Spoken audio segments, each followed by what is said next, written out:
কিয়ামত নেমে এলো কুয়েত সিটিতে। ইরানের ব্যালিস্টিক ক্ষেপণাস্ত্র আঘাতে কেঁপে উঠল গোটা কুয়েত। তেলের শহর, বাণিজ্যিক ভবন, রাস্তা আগুন।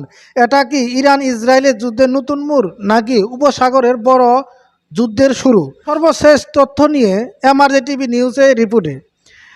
আজ ভোর 4:15 কুয়েত সিটির আল মাদি ও সোয়াইবা শিল্প এলাকায় হামলা ইরান।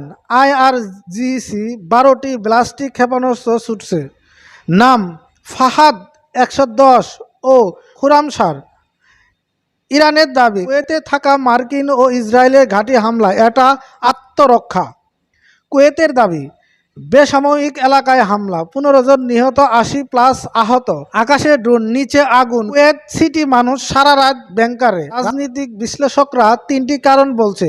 মার্কিন ঘাঁটি, কুয়েত যুক্তরাষ্ট্র, ক্যাম্প আরিফ জান ও আল সালেম এয়ার বেস আছে। ইরান বলছে এর থেকে ইসরায়েলকে সাহায্য করা হয়।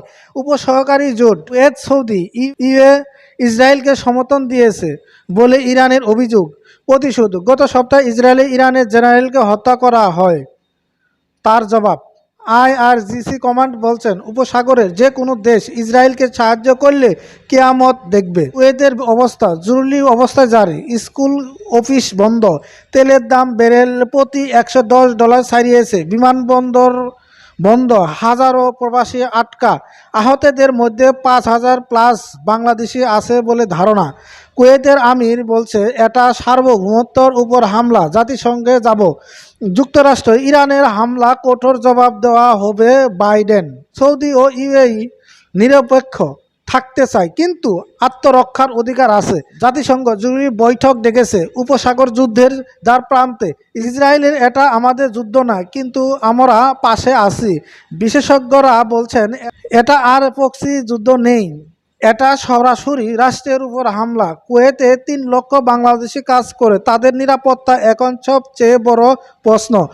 3টি প্রভাব রেভিডেন্স, কুয়েত থেকে বছরে $2 বিলিয়ন আসে। যুদ্ধ দীর্ঘ হলে বন্ধ হবে। তেলের দাম বাড়লে বাংলাদেশে বিদ্যুৎ ও জ্বালানির দাম বাড়বে। প্রবাসী সরকার বিশেষ ফ্লাডে এর প্রস্তুতি নিচ্ছে। পররাষ্ট্র মন্ত্রণালয় বলছে আতঙ্কিত হবে না, আমরা কুয়েত সরকারের সাথে যোগাযোগ করছি। কুয়েতকে কিয়ামত দেখিয়ে দিল ইরান। উপসাগরের আগুন লেগেছে, এই আগুন কোথায় গিয়ে থামবে কেউ জানে না। আপনার মতে ইরান ঠিক করছে নাকি ভুল, কমেন্টে জানান। মধ্যপ্রাচ্য ও বিশ্বের সব খবর পেতে এমআরজে টিভি নিউজের সঙ্গেই থাকুন।